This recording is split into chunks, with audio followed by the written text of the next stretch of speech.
Seconds from Disaster, one of 3. I never cared about drama in the personal life of movie stars. That's not why I'm watching them, so I didn't feel it was necessary to recast Depp in Fantastic Beasts. But I'm happy with who they chose to replace him. Holy hell, Mads looks menacing and adds a whole new dynamic to the character.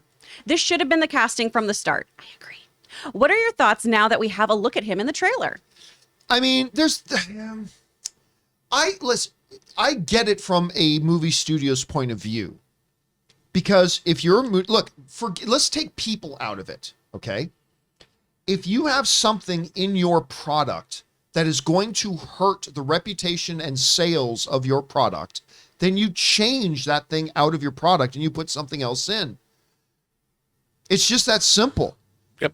And unfortunately, rightly or wrongly, fairly or unfairly, Johnny Depp put himself into a situation where he was going to be a problem for the marketing and selling of a product because it was going, his presence in it was going to, again, rightly or wrongly, fairly, unfairly, I don't give a fuck what side of the debate you fall on. It doesn't matter to me. The fact of the matter is Johnny Depp got himself into a situation where his presence in the product represented a problem for the product. And if you were running, and if you were a shoe cobbler, like the great Daniel Day-Lewis, and you found out, you know what, people just, there's some people out there that really don't like my choice of laces that I put in my shoes, and they're not buying my shoes. You know what you would do? You wouldn't go, no, I stand with laces. No, you would change out the laces to laces that would increase the sales of your product. Now, later on, you may find out the laces were actually the greatest laces in the world, and you may be. But at the time, you have to make a decision that's right for your business. And rightly or wrongly, fairly or unfairly, Johnny Depp found himself in a situation where his presence was a problem. And maybe he'll be vindicated later on, maybe he won't. But that's irrelevant. You're running a business. As Rob always says, it's not show friends, it's show business. Depp represented a problem, they needed to address it, and they did. Now, being that as it may, and I personally thought Depp was very good in Crimes of Grindelwald. I thought Depp was excellent as Grindelwald. That's my own personal opinion. I thought he was great. But you're right, man.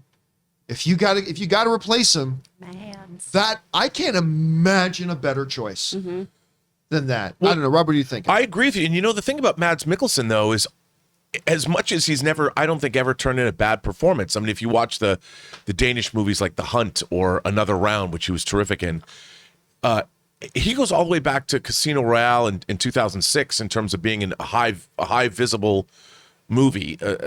But he still doesn't have the recognition, or he's not seen as a real movie star. And I'm hoping that his performance in this movie will finally catapult him to the A-list that he deserves to be at. Because, man, this might be unpopular, he's the best Hannibal Lecter that we've ever seen. Oh my gosh. He hard agree. Crushes it. That Hannibal is the greatest horror television series ever made, in my opinion. So good. And he was astonishing in that role. And I love, you can just look at his screen presence and what we've seen in the trailer. That guy crushes. And he was great as Lashif in Casino Royale. Oh, he's great in everything. He should be an A-list actor. I loved him in Rogue One. He was great in Rogue One. Here's the thing. The guy, so going to Hannibal, it's the same kind of thing that happened in There Will Be Blood. Because Paul Dano was phenomenal in There Will Be Blood. Nobody talks about Paul Dano in There Will Be Blood. You don't want to know why? Because the greatest of all time, Daniel Day-Lewis, probably gave the greatest performance of his career in it, so that's all anybody talks about. I don't even know the name of the guy who played opposite Mads Mikkelsen. Hugh Dancy. Hugh Dancy, yeah. What's his name? Hugh Dancy. That was Hugh Dancy. It's almost a shame how good Mads Mikkelsen was, because I thought Hugh Dancy was wonderful in that. He was great. Yeah. Everybody in the show was so great. good in that show. Anyway,